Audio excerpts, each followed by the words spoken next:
चलिए आगे बढ़ो, उससे पहले भारतीय बाजार क्विकली आपकी स्क्रीन पर आएंगे। इस समय निफ्टी अब लाल निशान में कामकाज करता हुआ आपको नजर आएगा।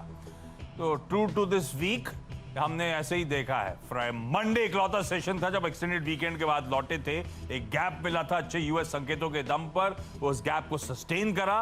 उसके बाद हर दिन दबाव गहराता हुआ भारतीय बाजारों में, और आज भी दिन के हाईज, ये देखिए आप निफ्टी लेकर आइए स्क्रीन पर डायरेक्टर साहब, तो दिन के हाईज थे 18,314 के।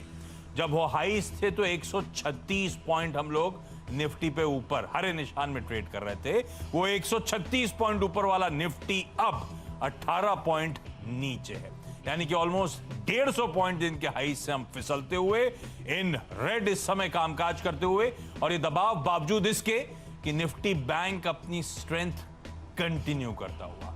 तो निफ्टी बैंक अभी भी 1% की मजबूती के साथ ट्रेड कर रहा है, अभी भी 400 पॉइंट से ज्यादा का उछाल है। और ये निफ्टी बैंक एक समय आज 550 पॉइंट ऊपर था, तो बहुत ज्यादा इसने गवाया नहीं है। ये स्ट्रेंथ, ये आउट परफॉर्मेंस जो कल हम स्क्रीन पे देख रहे थे, आज भी कंटिन्यू होता हुआ आपको नजर आएगा। तो फिर निफ्टी की कंट्रीब्यूशन प्लेट एक बार दिखा दीजिए। जब बैंक सपोर्टिव है तो कहां से दिक्कत आ रही है, वो आपकी स्क्रीन पर आएगा।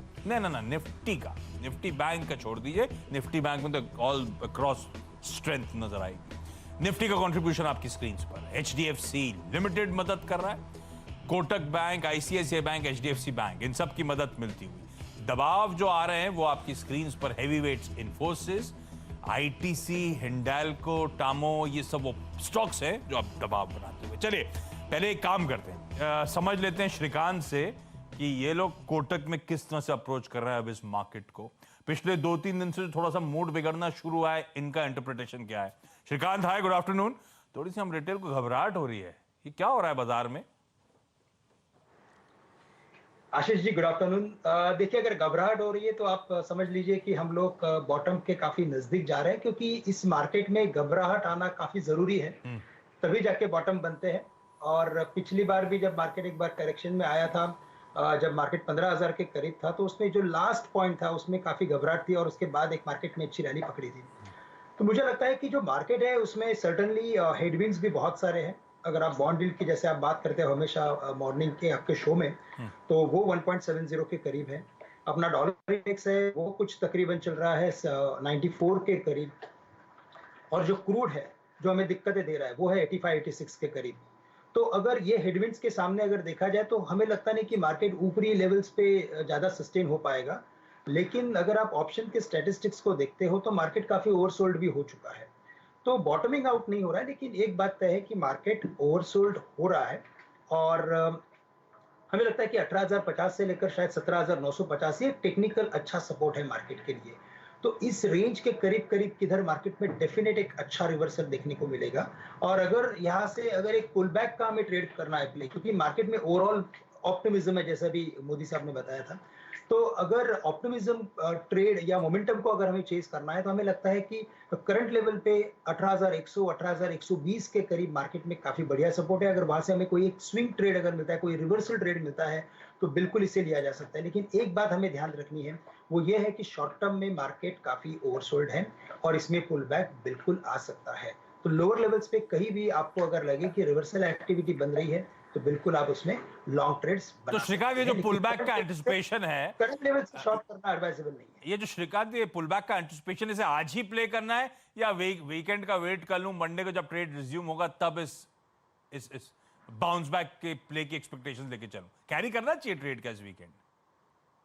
बिल्कुल। अगर मुझे लगता है कि अगर कल के अगर मार्केट को देखते हो और अगर आज के ओवरऑल फॉल को देखते हो तो मुझे लगता है कि 18,300 खुलने के बाद मार्केट 18,120-30 तक तो करेक्ट हो चुका है। हाँ। तो पुल बैक अगर यहाँ से आएगा तो कम से कम 18,400 18,500 तक का भी पुल बैक इसमें आ सकता है। तो बिल्कुल इसे as a pull back trade खेला जा सकता है, पुल बैक ट्रेड लिया जा सकता है। निफ्टी बैंक की स्ट्रेंथ देखिए, 2-3 दिनों से जो अंडर परफॉर्मिंग पॉकेट थी, गजब का मूव दिखा रही है।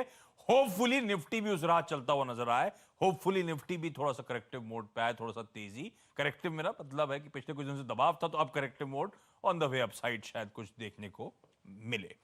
अच्छा श्रीकांत, आप एक बढ़िया सरकारी बैंक जो चार्ट्स पे स्ट्रेंथ दिखा रहा हो वो ढूंढ के रखिएगा। मैं जरा आईडीबीआई बैंक के एमडी और सीईओ राकेश शर्मा साहब को स्क्रीन पे दिखाइए, उनसे बातचीत कर लूं। शर्मा सर की जो आईडीबीआई बैंक है उसके नंबर्स आपकी स्क्रीन पे ग्राफिक्स के तौर पे आ जाएंगे, मैं उसकी डिटेलिंग पे नहीं जाता। लेकिन शर्मा सर स्वागत है आपका।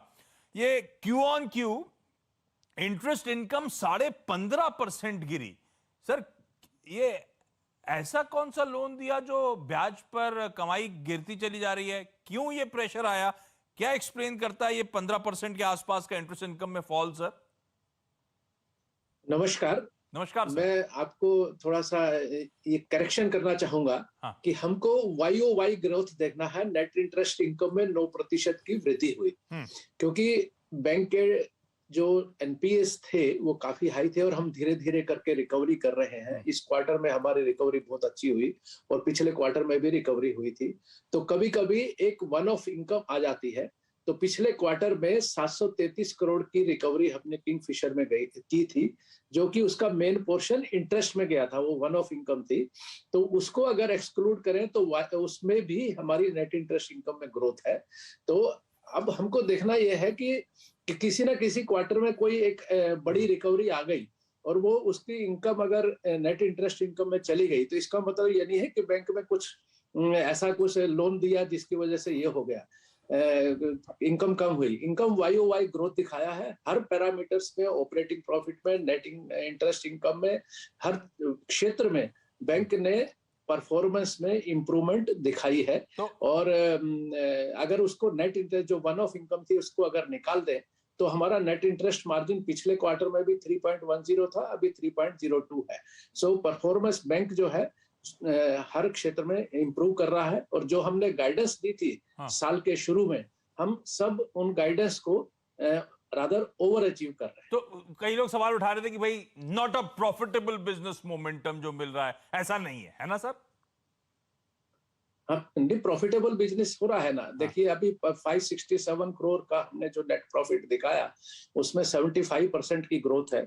ऑपरेटिंग प्रॉफिट में भी YOY आप देखेंगे तो 15% की वृद्धि हुई है।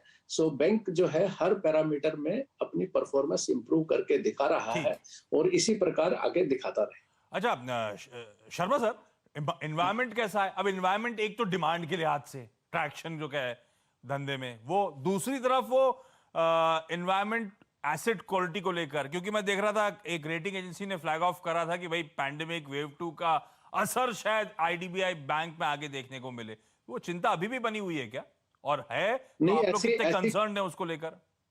नहीं, देखिए सावधान तो हमको रहना ही पड़ेगा। जब पेंडेमिक आया था तब भी बहुत सारे इस टाइप की शंकाएं उत्पन्न हुई थी कि पता नहीं क्या होगा, कितने परसेंट एनपीए बढ़ेगा। पर अगर आप देखें तो हमारा सितंबर 2018 में मेरा नेट एनपीए 17% था, जो कि अभी धीरे धीरे हर क्वार्टर में हमारा नेट एनपीए कम हुआ है और अभी मेरा नेट एनपीए जो है 1.62% है। और जो पेंडेमिक पीरियड में भारतीय रिजर्व बैंक ने बहुत सारी मेजर्स लिए, कुछ जो है स्कीम्स डिक्लेयर की, उसके तहत हम सब बैंकों ने उसका सही ढंग से उपयोग किया। कुछ रिस्ट्रक्चरिंग भी हुई और अभी आप देखेंगे कि उसके बावजूद जो है इंप्रूवमेंट हो रही है। और सबसे अच्छा पैरामीटर ये रहता है कि हमारे एसएमए कितने हैं, स्ट्रेस्ड एसेट्स क्या है। अगर मेरा आप एसएमए का फिगर देखें तो हर क्वार्टर ऑन क्वार्टर उसमें निरंतर कमी आ रही है। मेरे जून क्वार्टर में भी एसएमए अगर आप नंबर देखेंगे तो जो 7,000 करोड़ थे एसएमए, अभी कम हो गए 5,024 करोड़ हो गए। एसएमए 2 जो 60 दिन से ज्यादा अकाउंट इरेगुलर होते हैं वो 30 जून में 2,367 करोड़ के थे, जो कि अभी कम हो गए 946 करोड़ हो गए। तो ऐसा कुछ नहीं है कि यस हाँ, क्योंकि पेंडेमिक है कुछ लोगों की इनकम में असर हुआ, लेकिन अब धीरे धीरे जैसे कि आज सुबह माननीय प्रधानमंत्री महोदय ने भी डिक्लेयर किया कि 100 करोड़ वैक्सीन लग चुकी है। ये धीरे धीरे स्थिति नॉर्मल हो रही है और ये जो है फिगर्स में भी रिफ्लेक्ट हो रहा है। ये तो देखते हैं अब किस तरह की दिक्कत सामने आती है।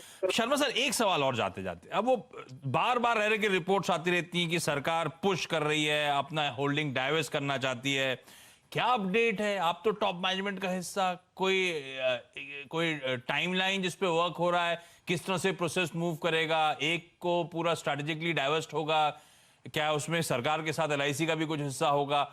इफ्स एंड बट्स, बहुत सारे सवाल सबके जहन में हैं, बहुत सारी रिपोर्ट्स अलग अलग आती रहती हैं। आपके पास तक किस हद तक की जानकारी है सर? मेरे पास भी उतनी जानकारी है जितना आपके पास है, क्योंकि डिसइन्वेस्टमेंट जो है वो दीपम जो यस है वो हैंडल कर रहे हैं। हाँ। और ये कितना सरकार बेचेगी, कितना एलआईसी बेचेगी, क्योंकि वो इन्वेस्टर है।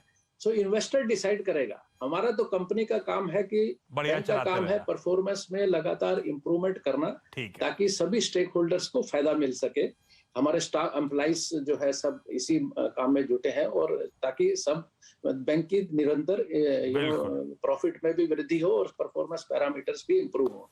हमारा काम ये है। हाँ। बाकी वो जो इन्वेस्टर्स हैं दे विल डिसाइड कि भाई कब उनको ठीक है, बिल्कुल invest ठीक है। करना, सरकार किस के हाथ investment में, दीपम के करना हाथ में वो डिटेल्स, लेकिन हाँ स्ट्रीट कीनली अवेट कर रही है वहां के डेवलपमेंट्स भी। राकेश सर बहुत बहुत धन्यवाद।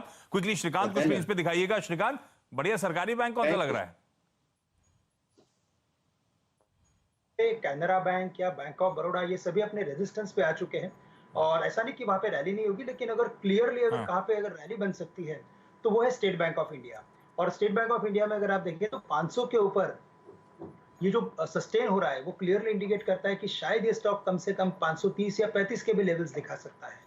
तो करंट लेवल से मुझे लगता है कि बिल्कुल स्टेट बैंक ही अभी भी बाय किया जा सकता है। इसमें एक काफी बड़ा शानदार एक टेक्निकल फॉर्मेशन बना है रनिंग ट्रायंगल का, और ऐसे फॉर्मेशन जब बनते हैं तो उसके बाद उसमें एक लगातार तेजी बनती है, और वैसे ही इसमें इनफैक्ट ट्रेंड बन चुका है। तो हमें लगता है कि शायद जो फंडामेंटल टारगेट्स है, कई बार आप भी बात करते हो, जो हमारे कोटक इंस्टीट्यूशन का भी टारगेट है, that is around some 550 levels.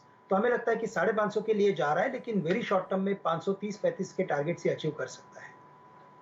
अच्छा श्रीकांत, क्विकली कुछ स्टॉक्स पे कॉल, बहुत क्विकली। दो रिजल्ट्स बहुत कीनली अवेटेड हैं, और जब हम लोग अगले हफ्ते लौट के आएंगे मंडे को, तो हम शायद इन दोनों नंबर्स पर रिएक्ट कर रहे होंगे, शायद क्या कर ही रहे होंगे। रिलायंस आना है बाजार बंद होने के बाद 3-4 रुपए की मजबूती के साथ इस समय कामकाज करता है, और आईसीआईसीआई बैंक कल आना है सैटरडे को, जिसपे हम मंडे को रिएक्ट करेंगे। दो हैवी वेट्स के नंबर्स हैं जो मंडे को गैप अप गैप डाउन की तैयारी भी करा सकते हैं हमारे लिए। श्रीकांत, इनमें से कहीं चार्ट में किसी में कोई ट्रेड नजर आता है या छोड़ दिया जाए? मुझे लगता है कि रिलायंस जो है यहाँ पे शायद ऐसा हो सकता है कि एक 50 पॉइंट का एक अप डाउन हो सकता है, लेकिन ओवरऑल मुझे लगता है कि जैसे ये 2750 के करीब था, ये अच्छा करेक्ट हो चुका है। अगर medium term to positional view है तो करंट लेवल से लॉन्ग कर लो, 2550 का स्टॉप लॉस रखो। हमें लगता है ये स्टॉक वापस 2800 के लेवल्स दिखा सकता है। और साथ ही साथ आईसीआईसीआई बैंक में भी मुझे लग रहा है कि इसके इंपॉर्टेंट लेवल के ऊपर ये ट्रेड कर रहा है। बैंक निफ्टी में तेजी है, तो करंट लेवल से अगर आईसीआईसीआई बैंक के कॉल ऑप्शंस अगर खरीदते हैं तो ज्यादा फायदेमंद हो सकता है, लेकिन करंट लेवल से अगर लॉन्ग पोजीशंस बनानी है तो 745 का स्टॉप लॉस रखें, और 780 से लेकर 790 के टारगेट्स हम देख सकते हैं। दोनों में मौके हो सकते हैं। रिलायंस के लिए स्टैंडर्ड डिस्क्लोजर याद रखिएगा, चैनल का स्वामित्व तो प्रबंधन रिलायंस इंडस्ट्रीज के पास है, तो कोई भी कॉल, कुछ भी ट्रेड इनिशिएट करने से पहले अपने एडवाइजर से जरूर बात करें। एक और शार्प रिएक्शंस रिजल्ट्स पे आ रहे हैं जो कल बाजार बंद होने के बाद आए, तो शार्प दो रिएक्शंस बड़े अच्छे लगे मुझे, तो मैं इसलिए का स्क्रीन पे श्रीकांत से बात कर ली जाए। एक तो टीवीएस मोटर्स को स्क्रीन पे लेकर आइए, देखिए आ गया 7-7.5% का उछाल, नंबर्स वाकई स्ट्रांग थे, और अब ईवी कारोबार में उतरने आ वो भी और एडेड इंपटस दे रहा है स्टॉक को। एम्फेसिस नंबर्स, रेवेन्यू मोमेंटम तो बल्कि बाजार उम्मीद से बेहतर था, पर हाईलाइट था मार्जिन्स में दबाव। तो बाकी आईटी कंपनीज क्या कर रही थी, अपने कैसे ना कैसे सप्लाई साइड इश्यूज को मैनेज कर पाए। एम्फेसिस वो नहीं कर पाया, उसमें कुछ वन ऑफ के इश्यूज भी थे, पर देखिए किस तरह का रिएक्शन है, क्योंकि रूम फॉर एरर नहीं है इस बाजार में। 6.5% का दबाव। श्रीकांत, हो गया रिजल्ट रिएक्शन तो स्क्रीन पे नजर आ रहा है, आप कहीं ट्रेड है या छोड़ दिया जाए इन दोनों में से कहीं पे भी? टेक्नोलॉजी में हमें थोड़ी दिक्कतें आ सकती है, क्योंकि इनमें काफी बड़ा एक ओवर एक्सटेंडेड हमने ट्रेंड देखा था। तो हमें लगता है कि जब तक ये अच्छी तरीके से करेक्ट नहीं होते, तब तक हमें लगता है कि फोकस करें लार्ज कैप आईटी कंपनीज के ऊपर, जैसे कि टीसीएस है, इन्फोसिस है। अभी कुछ वक्त के लिए मिड कैप आईटी को छोड़ दें, क्योंकि मार्केट का ट्रेंड भी थोड़ा सा डगमगाया हुआ है। और साथ ही साथ हमें लगता है कि अगर इसके बाद अगर टीवीएस पे अगर फोकस करना है तो टीवीएस बिल्कुल रिजल्ट के बाद अच्छा खुला है, लेकिन मुझे लग रहा है कि जो एंथुजियाज्म बन रहा है वो बन रहा है बजाज ऑटो में। और करंट लेवल से अगर बजाज ऑटो लेते हैं 3900 के करीब, तो मुझे लगता है कि ये स्टॉक 4050 के लेवल्स दिखा सकता है। तो काफी अच्छा दमखम रखने वाला अगर कोई स्टॉक है तो वो है बजाज ऑटो, जो करंट लेवल से हम खरीद सकते हैं। ओके, चलिए श्रीकांत, बहुत बहुत धन्यवाद वक्त निकालने के लिए, बढ़िया तरीके सारी कॉल्स बताने के लिए। एक और इंटरेस्टिंग पॉकेट आपके लिए स्क्रीन पे छोड़े जा रहा हूं, जिसमें बातचीत करने का समय नहीं है, लेकिन आपको नजर पे रखना चाहिए।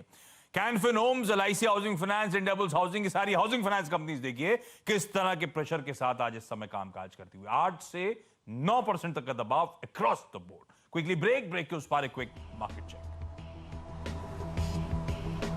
ब्रेक के बाद आपका स्वागत है सीएनबी से आवाज एबिक्स कैश स्टूडियोज में। और एक बार जरा मिड कैप इंडेक्स स्क्रीन पे दिखाइएगा, 1% से ज्यादा का दबाव है। तो मिड कैप्स का जो मूड है वो अभी भी बिगड़ा हुआ आपको नजर आएगा। ऐसे में ब्रेक के उस पार मिड कैप मंथ में जानिए मिड कैप्स में अब कैसे स्ट्रेटेजाइज करना है। नमस्कार।